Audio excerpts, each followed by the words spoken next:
3年嚟，香港有好多嘅變化，你係咪仲考慮緊移民，俾你嘅小朋友有一個更好嘅學習同埋成長環境？想唔想喺澳洲以外能夠一步到位，成為澳洲永久居民，而唔需要經過臨時居留簽證嘅階段？想唔想攞到澳洲永久居留簽證之後呢，仍然可以留喺香港繼續你現時嘅工作？想知道嘅話呢，立即睇我哋嘅影片，10分鐘以內呢，就能夠評估你是否合資格成為澳洲永久居民啦。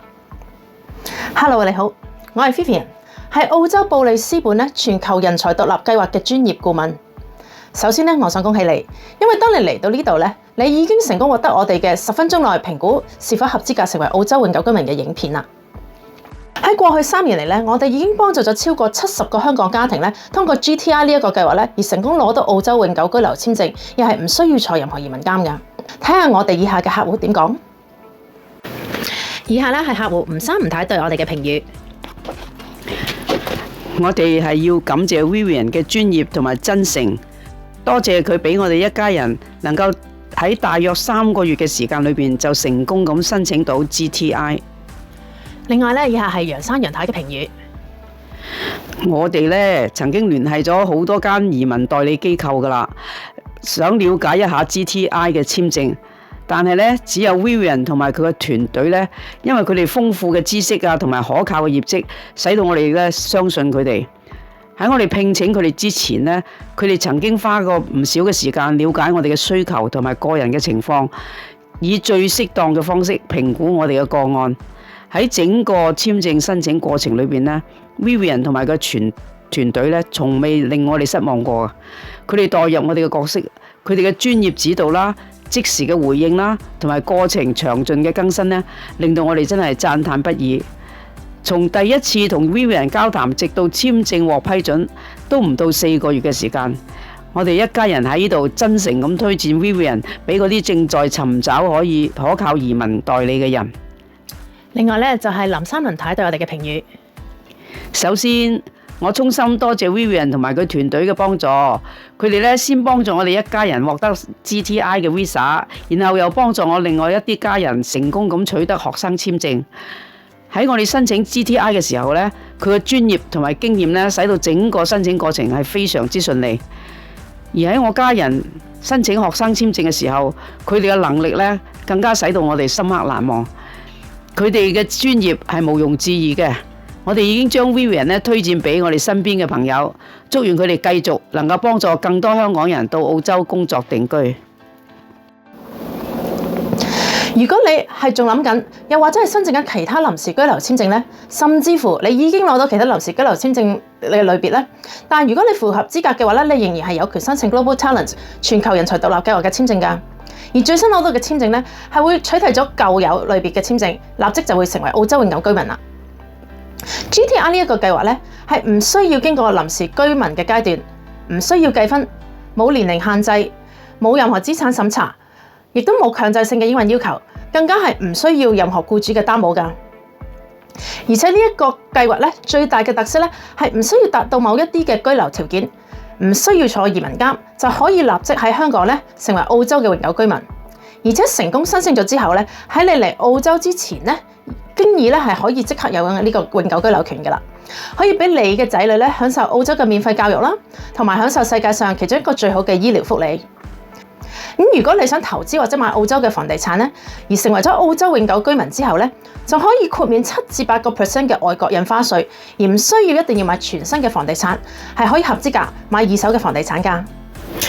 35年前當我父母決定移民澳洲，當時我仲好細個，唔明白點解要離開香港，喊到收唔到聲啊！但嚟到澳洲之後好快就融入同埋適應啦。而成為咗澳洲公民之後只需要拎住澳洲護照就可以俾我好多自由嘅選擇去其他地方免簽證旅遊啦、居住同埋工作。我從來都冇拎過香港嘅特區護照同埋其他國家嘅護照㗎，但係就俾到我好多自由喺澳洲唔同省份返香港同埋內地工作。我好感恩我父母當年做出呢一個決定嘅。呢2年好多客人已經移民咗嚟澳洲啦。我同好多選擇嚟布里斯本嘅客人已經成為咗好朋友，經常食飯聚會。移民咗去其他州份嘅客人亦都會保持朋友關係。見到佢哋每個人能夠適應得好快，小朋友喺度讀書壓力少咗，亦都好開心。咁我見到佢哋開心我自己亦都好開心㗎。我希望能夠幫助更多嘅香港人同佢哋嘅下一代咧，同我一樣擁有越自由嘅選擇。今日咧，我就喺度教大家點樣10分鐘內評估自己係咪合資格成為澳洲永久居民，有啲乜嘢行業適合，同埋有啲咩行業係唔適合㗎。申請移民咧，好可能係大家一生中極之重要嘅決定。你當然希望萬無一失，所以咁重要嘅事情咧，你需要一個資深嘅專家幫手，唔單止咧可以為你節省好多寶貴嘅時間，同時我哋多年成功申請 GTI 嘅經驗咧，可以為你度身訂造更具策略性嘅申請，令你事半功倍。我哋嘅專業移民顧問咧，將會協助你全面評估你嘅資格，提供專業嘅建議，精心編寫同埋提交意向書，準備並提交簽證嘅申請，同埋我哋有24小時全程支援整個流程。係啊，我哋係適應同香港時區合作㗎。澳洲嘅財政年度咧係由每年嘅7月到第二年嘅6月份，而 GTI 簽證咧喺2021到22財政年度咧有15,000個 quota。而喺2022到23嘅財政年度咧，由原本8,448個 quota 咧，到2022年嘅10月份咧，減到得返5,000個 quota 喎。咁鑑於可用嘅分配數量係有限嘅，咁所以咧內政部咧喺邀請對象方面咧，可能會變得越嚟越挑剔㗎。而每一個人咧係計一個 quota 㗎，咁所以如果你屋企有4個人咧，就要咗4個 quota 㗎啦。3年嚟 GTI 嘅 policy 咧亦都變咗好多，以前咧係唔必須要有提名人㗎，但係喺2022年開始咧。提名人咧係必須要有㗎，而最初嘅年薪門檻係由澳紙13.8萬，而每年加幅3%，到今年嘅門檻已經係澳紙16.2萬，大概係港幣年薪86萬以上。而最初由3個月可以批一個簽證，到而家咧最需要等半年，甚至係更耐嘅批核㗎。移民政策咧係會不停咁修改㗎。嚟緊今個月5月份，澳洲政府咧亦都會有一個 mandatory review 呢一個簽證嘅 policy。我相信咧只會係越嚟越多人申請同埋越嚟越難嘅啫。所以咧唔好再猶豫啦，攞到澳洲永久居民嘅你咧係唔會蝕底任何嘢㗎。想喺2023年成功申請移民澳洲，即刻撳下面睇我哋嘅 video， 了解點樣10分鐘以內評估你係咪合資格成為澳洲永久居民。我哋喺2023年嘅6月30號前咧，會免費提供俾20個客人作全面評估同埋諮詢，而呢個諮詢咧係價值澳紙300蚊㗎。我哋咧只會係幫一啲合資格嘅人士進行申請。希望你同你嘅家人能夠成為下一個攞到澳洲永久居留簽證嘅家庭啊！